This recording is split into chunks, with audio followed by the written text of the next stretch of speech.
He says, last year, Warren mentioned that inflation had noticeably impacted the prices that Berkshire's businesses were paying and charging. Given those inflationary trends have continued and in some cases accelerated since last year's meeting, could you comment on how this particular inflationary period ranks among previous such periods in the United States, like the 1970s and 1980s? And what can American businesses and citizens do to reduce the negative impacts that inflation brings about?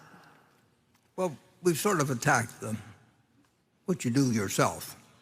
And you develop skills that people are willing to pay for in the future, regardless of what the unit of exchange is.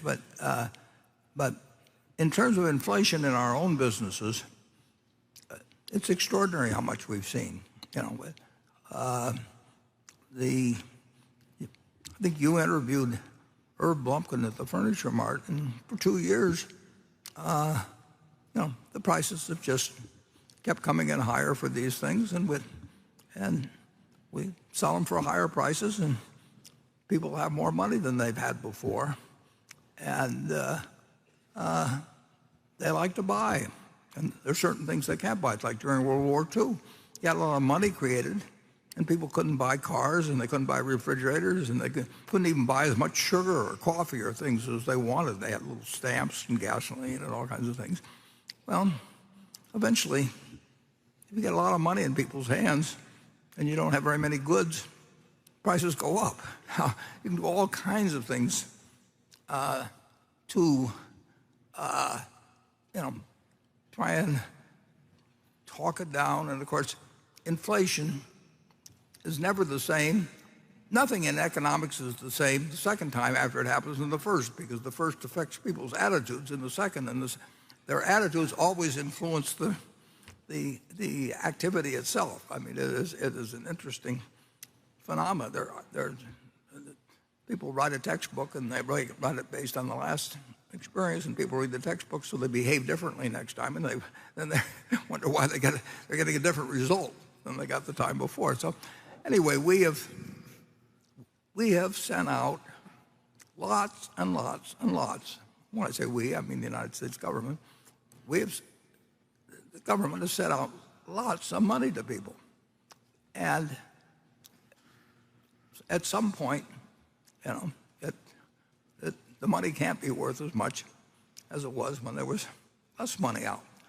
Here's an interesting figure that I think probably will astound you.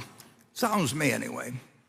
The Federal Reserve every Thursday puts out a balance sheet. The Federal Reserve and Treasury, they're complicated institutions, but they do put out this kind of consolidated statement of all the various Federal Reserve banks, all these things that have entered into legislation over the years. But there's a balance sheet. And 15 years ago, roughly, if you look, the Federal Reserve issues those notes I talked about a while back. And that's the one, there's the current one. And they print these pieces of paper. And they, one way or another, they got it in the hands of people. Well, the interesting thing is, people said cash is dead and all that sort of thing, cashless society. Well, there were 800 billion, go back 10 or 15 years, but there was about 800 billion of currency in circulation. And if you look at last Thursday's report, you'll see there's something like now $2.2 trillion of currency in circulation, 2.2 trillion. Now there's about, there's 330 million people in the United States. Let's look at it that way. And with 330 million people, and you have almost 2.3 trillion of currency in circulation, that's $7,000 per person. Every man, woman, and child, in theory, has $7,000 worth of currency. Well, that isn't right, but you do know that the Federal Reserve's bookkeeping is essentially right. They've got that much that's out there. I don't know where it is. I mean, I don't know whether it's in Russia. I don't know whether it's in South America. I don't know where.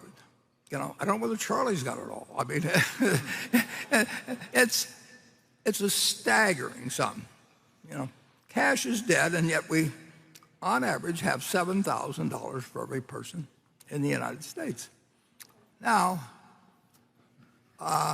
while you're absorbing that, think for a moment what would happen if the U.S. government said, well, they work it out in private, and they decide that they're going to send Federal Reserve, and I'm not going to blame the Federal Reserve for this. Somebody back in Washington decides they're going to send out $1 million to every household in the United States. And there are 130 million households in the United States or something like that, and they're going to mail you $1 million in cash. And there were a couple of provisions attached to it. One is, if you talked about it in the next 30 days, the money disappeared.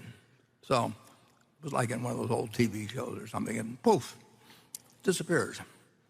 And after 30 days, you could spend it. Well, all of a sudden, the household wealth of the United States, Federal Reserve puts out an estimate, is 130 trillion or something like that. So basically, you've doubled the household wealth. And all you've done is mail out people. But you don't tell them you're doing it with everybody. You just say they won the lottery or whatever it may be. And now you've got an amount equal to household wealth. On average, people have doubled it. They've got this extra 130 trillion of wealth, and in a month they can spend it. Well, what's going to happen? Well, prices are going to go up, but are they going to go up immediately? Well, you don't know the other guy got it. You just know you've got it. So you don't really feel like you got to rush out and buy things. But as soon as word gets around, well, we've mailed out. If you look at the amount we've distributed, the federal government, I'm just talking about the distribution of resources. We're talking numbers like that, and it affects prices. It has to affect prices. If you had 10 times as much, if you went home and you found out you had 10 times the net worth you had yesterday, but everybody else did the same thing, it doesn't increase the amount of bread in the economy or the number of cars. It just means that the price, the value of this is going to go down, and its purchasing power, you can't buy more than exists. So it's a very strange period where we had lots of money sent out to people. One way or another we're getting it, that they didn't find as many things to buy as before, and we had supply chain disruption. We have all these things happen.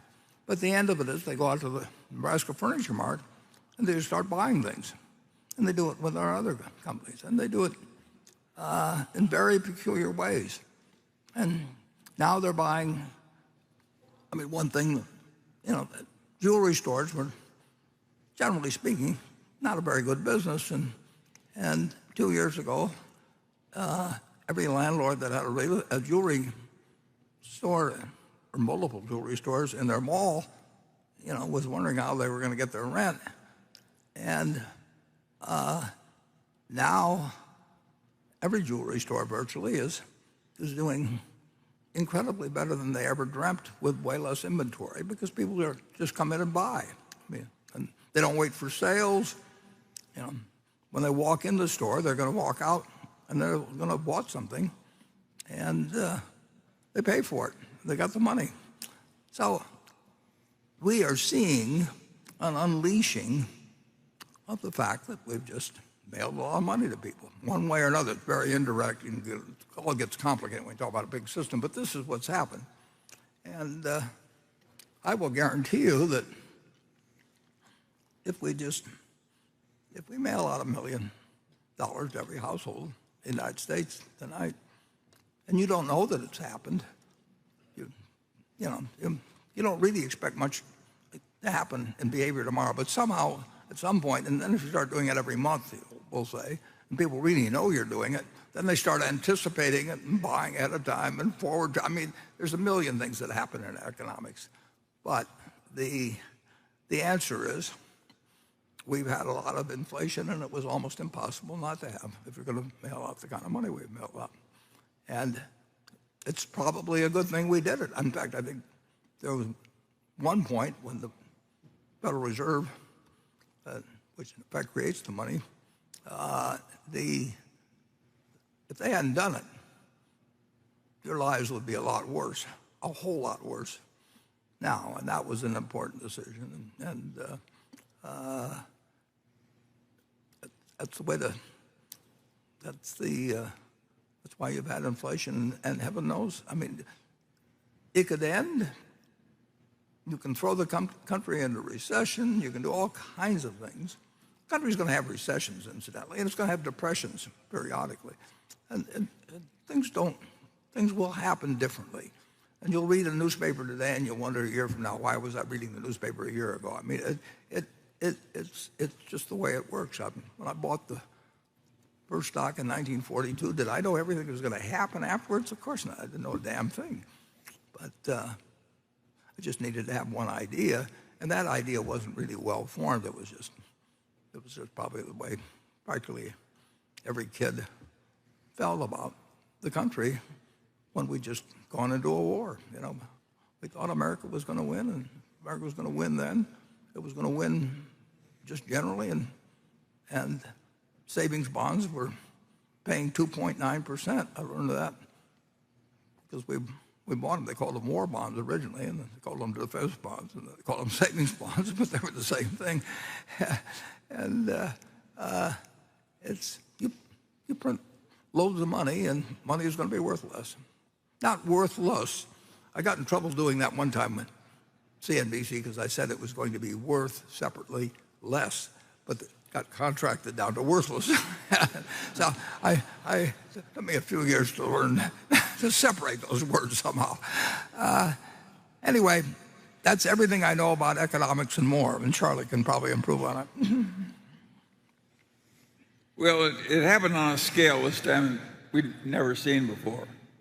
Those checks that were just mailed out to everybody who claimed to have a business and claimed to have employees, they probably drowned the country in money for a while. And as you say, they probably had to do it. But it was something that had never been done on that scale before.